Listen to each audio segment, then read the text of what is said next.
Hey everybody, Ani Lipitz here, and I am psyched this evening to be going live as part of the Light of Infinite Fest as one of their speakers in one of the rooms alongside many other incredible speakers and teachers. Baruch Hashem, thank God.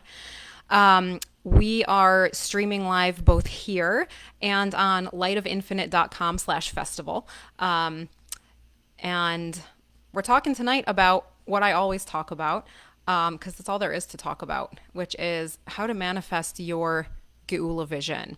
And we're going to start out by talking about what the heck is a Geulavision? What's even Geula?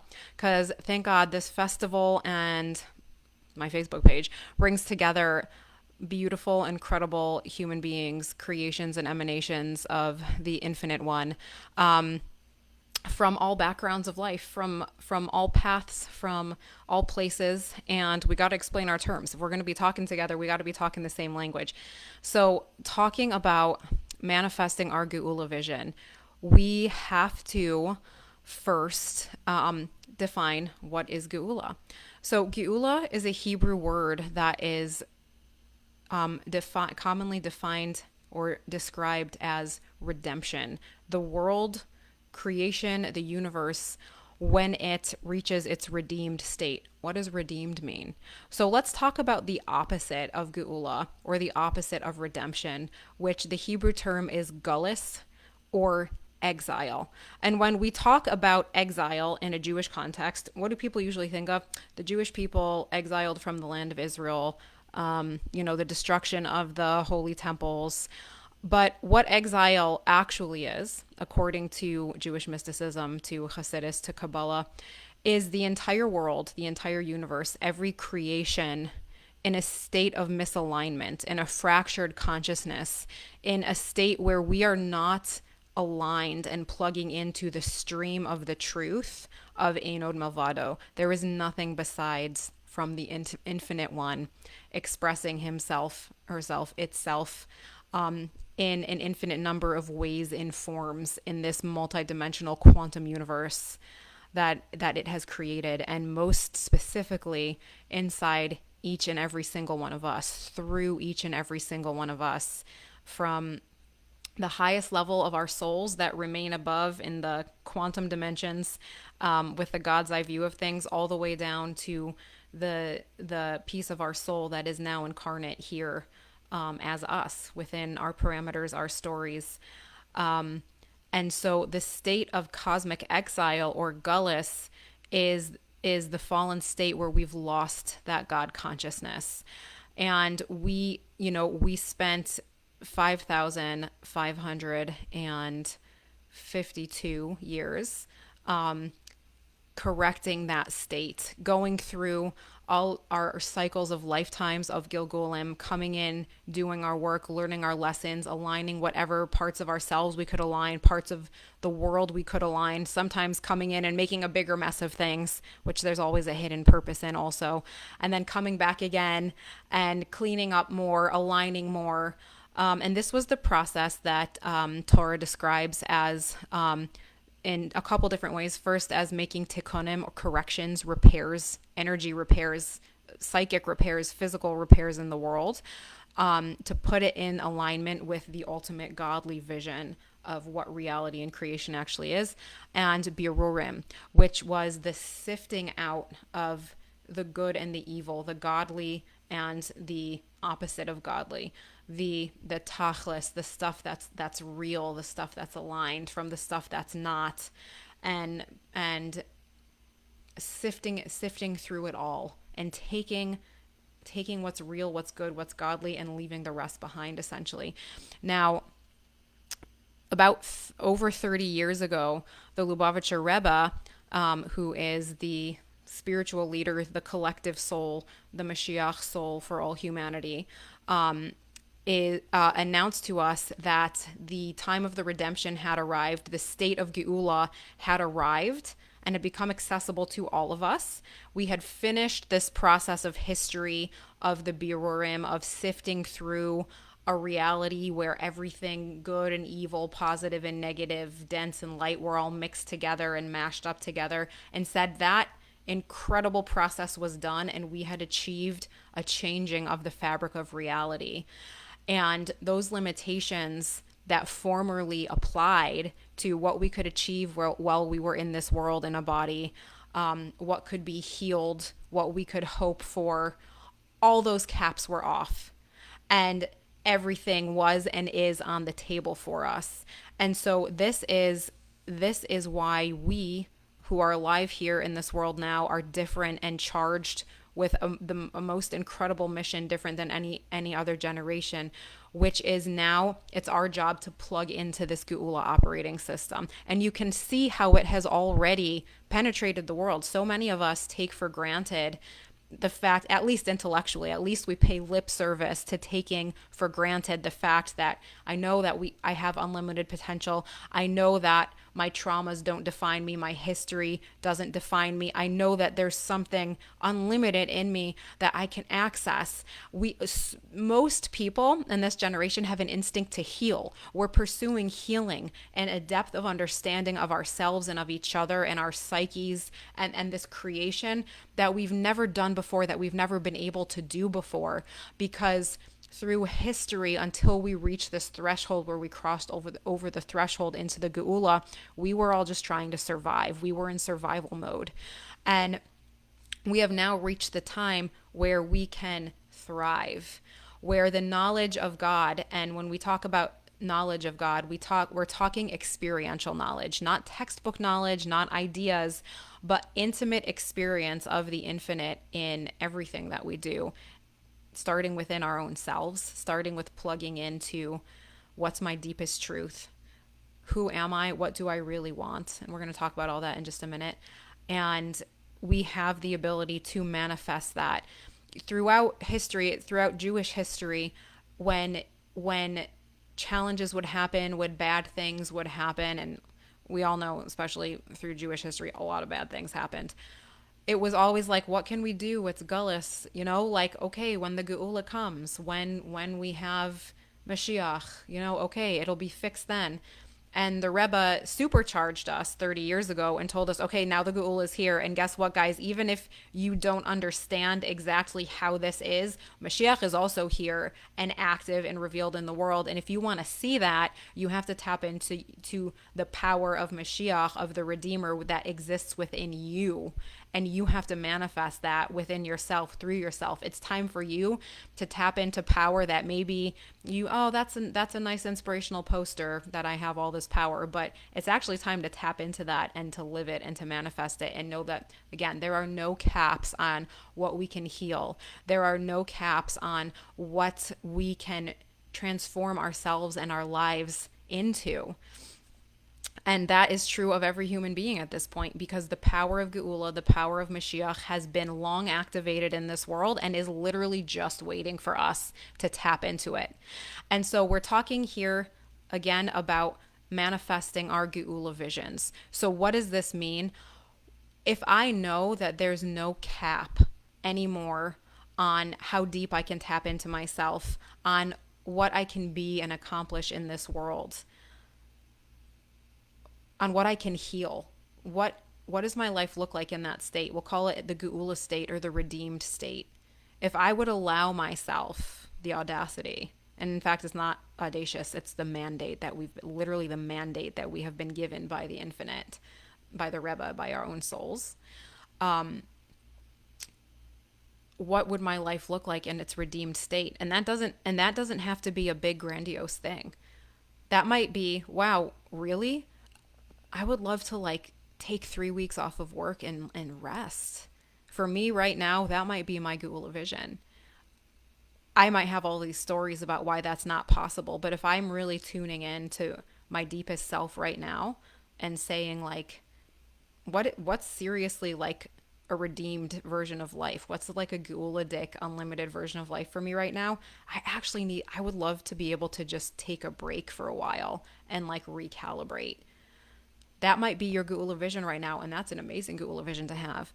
Or it might be, I've kind of been in lethargy mode for a while, and I'd love to step it up because, I have a dream to release a massive top album and fill fill a massive stadium and share my gift and my passion of music. That might be your Geulavision. It is totally tailor-made and fluid for each one of us. What's the highest vision of my life? And it's not static. It's going to change in every moment, because the creation that we inhabit, the universe that we inhabit, the creator of whom we are creations, is ever in flow, is renewing in a state of hischadshus, renewal in every moment. And when we're tuned in, when we're in flow, when we're in bittul, which means in a state of open receiving, that's what it means to be in bittul. We talk about bittul being nullification of the ego, right? And a lot of times it's taught to people in a super dense way of like, be more bittul, which usually means people want you to shut up and listen to them. But when we're talking about real bittul, it means I'm batul, I'm in a state of bittul to a higher flow that I'm inviting to move me and to come through me. So when we're in that state of bittul, that's when we're able to really tune into our true desire of what does that piece of the infinite within me, how does it want to be known and expressed right now in my life through me? And again, the biggest paradigm shift that so many people need, especially Jewish people and especially religious Jewish people, because we're so programmed to say when the Geula comes, when Mashiach comes, when. And the Rebbe tells us now. It's my humble opinion that when the Rebbe, the Lubavitcher Rebbe, is always telling us Mashiach now, Geula now, that the Rebbe is drawing our attention and consciousness to the present moment, because it's really by being super present that I can be in the flow in each moment, that I can be in my experience. I can be with what's going on for me truly. How am I really reacting and responding to what's going on around me, to get out of the shoulds, to get out of all of the external program, and know that I've done my work to sift through that. And a lot of us, we're still in the middle of the work to sift through the voices and the programs that are running and say, wait, which one is that still small voice, that voice of my true essence speaking in me and moving in me, and how do I align with that? And to know that it might surprise you, and it might be something that you totally gaslighted yourself out of for a long time and had all these stories about why you couldn't or you shouldn't or why it doesn't work. And for me, and I'll share some of my personal journey right now with doing this Geula work and manifesting my Geulavision. So for me, if you're tuning in on Facebook, you will see from my profile picture, I'm on my horse Sender there. And for me, so I grew up riding through my entire adolescence from age 12 to like 22. I owned a beautiful horse and rode many others. And then in my early 20s, I stopped. I took a break for a long time and, went on a totally different path in life. And then a couple years ago, about 2.5 years ago, I started feeling like I would love to start riding again. I would love to take up riding again. And so I did. I started taking lessons again, thank God. And it was really fantastic. But within all of my stories about myself as a religious Jewish woman, as an Orthodox woman, there's all these other voices like, what are you doing? This is like so out of the box. Like what are you doing? You're wasting your time. You're wasting your money. Like horses. Like that's way too new agey. That's way too new agey. Like, what do you think you're going to integrate horses into all of this? Meanwhile, my soul is like, yeah, of course, it's Geula. It's dir b'tachtonim, which means literally being able to experience God in the most mundane possible matters, and like the most earthly matters, and be like, but all these other voices in me that I would feel physically, the pull, the lack of energy, the shame, the guilt, like what am I doing? Like every time I would go for a riding lesson, part of me is loving it and the other part of me is in a total existential crisis. But I knew this is tachlis, I'm going to keep going with it. And thank God, I ended up getting my own horse a little over a year ago, Sender. I did just actually unexpectedly have to retire him from riding. So I'm now opening my field to receiving. I'm keeping him. He's just going to move on to another phase of his tachlis and his career. And so my field is now open to be receiving a second member of the herd, a higher level athletic partner. But you realize that when you stop gaslighting yourself out of these things, not only do you expand, but the opportunities to bring God consciousness to other people also expands. Because like one of my favorite things in the world, besides being with my kids and the riding, is Hasidus, is Jewish mysticism, is God consciousness, and talking to people about that and tuning them into the reality of their true power and tuning them into the reality of actual reality and putting them in contact with the infinite creator from whom we are all drawing our power and our inspiration and our literal existence at every moment, and coming into conscious face-to-face relationship with that infinite creator, because that's what we're here for. So my journeys with the horses have given me an opportunity to meet people I never would have met otherwise, and God willing, start to put them in contact with the incredible, unbelievable reality of what reality actually is, like through Hasidus. Can't tell you the number of times I've been like in a riding lesson and just like fabranging, like talking about these concepts while I'm like trying to keep my breath, like, you know, riding the horse. But it's an incredible thing. And so we see that when we're able to honor these desires that live in us and not gaslight ourselves out of them. And I'm talking to everybody, but especially to the religious Jews who are out in the crowd here, because there's such a narrow narrative that we tend to have inherited from the collective consciousness. It's a survival narrative. It's a narrative of countless generations of trauma, in our genome, but also carried in our own nefesh and our own soul from all of, you know, our incarnations up to this point. And that's true of all of humanity, because history's been a traumatic place for all of us, both genetically and, you know, in our spiritual memory as well.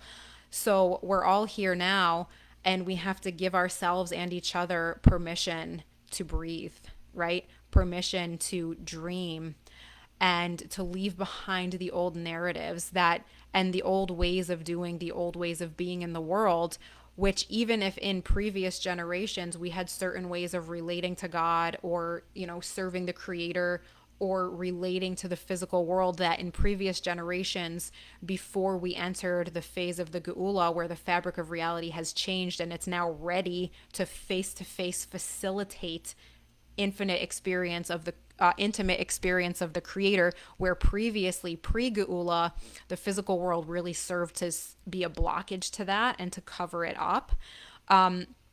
We have to know that even if there were certain ways of relating to the world, removing ourselves from the world, that in previous generations were holy, that's not our soul's mission anymore, because our souls are different now.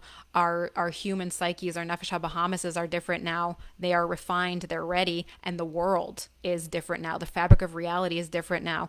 And so yesterday's holiness is no longer today's holiness. Yesterday's ways of serving God is no longer today's ways of serving God. Now, nobody should take that and say, Ani Lipitz said nobody needs to, yesterday's holiness. You see me, I am a fully halachically aligned Jew, thank God, and that's not going anywhere. I'm not talking about yesterday's holiness as in, God forbid, Torah mitzvahs, halacha. I'm talking about the way of doing avoda and relating to the world in the mundane world, in what we call in Chassidus klipas noga, or our everyday human world, not in the things that are hard yeses and hard nos. So I just want to put that out there, that nobody should make that into a soundbite and be like, see, I told you she was crazy.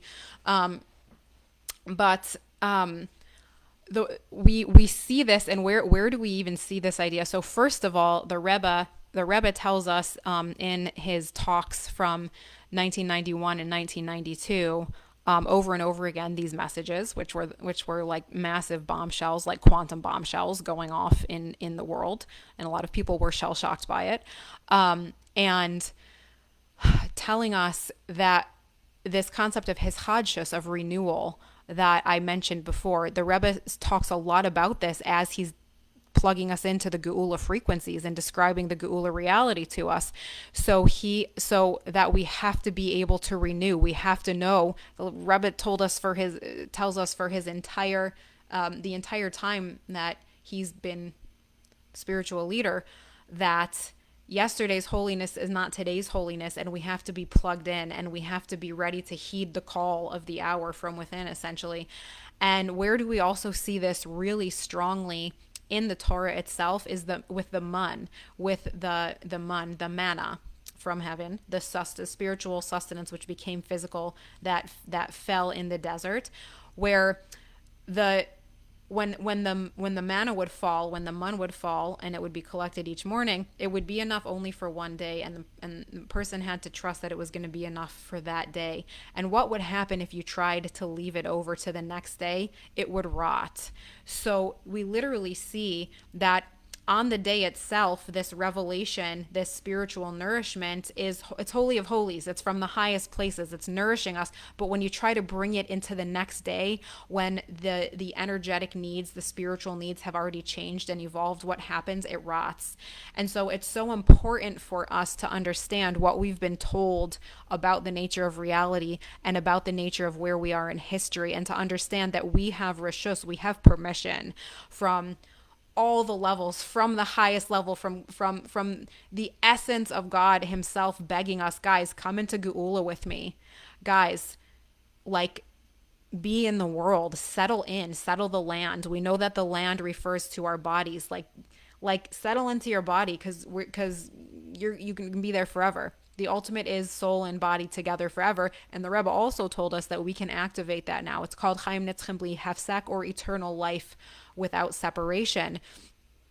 That literally everything is on the table. It's in our hands even to figure out how to go so deep that we can activate the literal eradication of death. Like, everything spiritual, physical is now on the table for us. All of the revelations are here and prepared.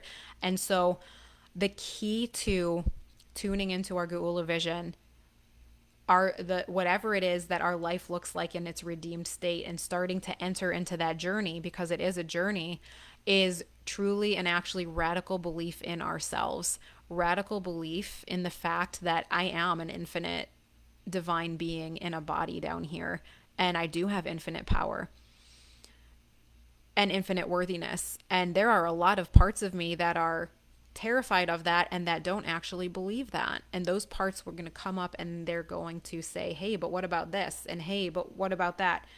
You could be in your body forever. We don't have to die anymore. Are you, that's cute. You're a little bit cry. You're a little bit cry. And so it takes radical belief in ourselves, and a radical belief to seriously make that leap and walk the talk of what Jewish mysticism teaches us about who we really are. We're being asked the question now of, like, okay, do you really believe it to the point that it's really real for you? What shifts are you willing to make? What limiting beliefs that have served as your security blankets are you willing to go past? How many existential deaths are you willing to face? Because when we're going to have really radical belief in ourselves and in our highest redeemed vision for our life, and our highest vision for ourselves, and in the things that give us the deepest, most aligned sense of pleasure, like, we have to go through multiple existential deaths to make it really real. Like, I was talking about with the horses, like, every riding lesson have an existential crisis and have to, like, get through that until eventually those parts of you that were in disbelief or couldn't or wouldn't align or wouldn't resonate at that frequency, they fall in line. And we have to work with those parts of us with compassion, and we have to strengthen ourselves, because there's going to be a lot of people whose deeply held beliefs and sense of self and life and worthiness and goodness and God are going to be threatened when they see us expanding, and when they hear a message that they have clung to and said, guys, that was beautiful and holy, and it's yesterday's holiness, and we were literally told it's time to quantum leap into a whole new way of being. And we have to be willing, it's taught that the sea didn't split for the Jews when the sea split for the Jews, that the sea didn't split until Nachshon ben Aminadav walked in up to his neck. He believed the message of Moshe Rabbeinu, of Moses, so much that the sea would split, that he was willing to walk up to his neck. I know the sea's going to split for me, because I was told the sea's going to split for me by spiritual authority, by the person who's plugged in, by the person who is an external manifestation of my own deepest soul. I'm going to walk in up to my neck. The sea is going to split. And what? We're going to cross the sea to total freedom. And that ultimate freedom is coming in face to face, intimate connection with my own deepest soul, with my own face with a capital F that exists in me to express through me that I am a beloved, intimately bound oneness with. And we all have the ability to reach all of these levels, to believe in ourselves that much, to spread our consciousness out and our comfort out from the highest spiritual levels, having these incredible and authentic spiritual experiences that, again, previously, because of the density of the frequency of the world in the exile state, was accessible only to those who had supercharged souls. To, we call them the tzaddikim, really. Only those to the tzaddikim, or to those who were gonna like really, really, really like go hard with different practices to really get there. But now that we've totally like flipped the world inside out or outside in, we've righted things essentially in the world, and the world itself is ready to show itself for what it truly is, which is an infinitely incredible, alive, constantly evolving expression of God. This physical world is actually the facilitator of the deepest intimate experience with God. So it's really about radical belief. And I know everybody was probably hoping I was going to give tools and practices and all of that good stuff, but when you're just starting out, you have to know that it starts with truly radical belief in yourself. And I wanted to give the Torah infrastructure of why we can do that, how we can do that, where we are in history, and the power that we have to do that. And the Moses of our generation, the Moshe Rabbeinu of our generation, the Redeemer, the Mashiach, the Rebbe, told us all, it's time to do it. And yeah, you're going to have to walk into the sea up to your neck and watch your reality split. Watch those dimensions, those worlds, which the sea is a metaphor and an allusion to the hidden worlds, right? Hidden realms of our own self, of potential, of the universe. Watch those worlds that were previously hidden, covered over like the seabed, split and reveal themselves and become part of your baseline revealed consciousness and ability to function in the world. And we can do that. And not only can we, but we have to. Our souls do not give us any rest to settle for any type of status quo. We have to keep journeying. And part of that may be, again, part of that journeying. It doesn't mean that I have to have a to-do list 500 billion miles long. Part of my Geula process may be, I'm going to throw the to-do list out and rest for a while until I actually can tune into that voice, because I've been doing the grind for so long. I've been doing the gullus thing for so long. I thought we were still in gullus in exile, that I need some time to process this. I need some time to rest and figure out who I'm really supposed to be. Not who I'm supposed to be, but like who I really am and what I really want. And I need to learn how to tune into that voice. I need to learn first, give myself some rest to learn how to hear that voice and start to honor that voice and that Geulavision.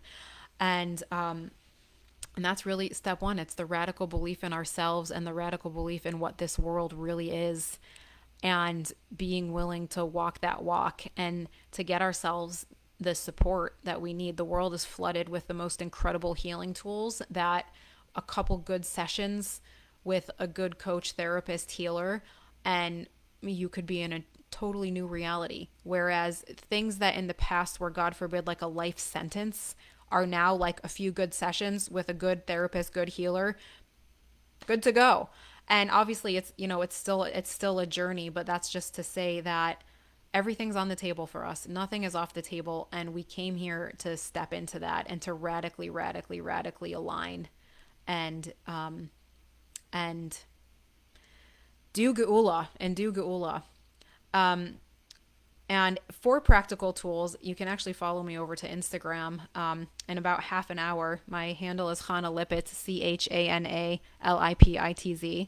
And my friend and I are actually going to be announcing a course launch called Essential Tanya Practices.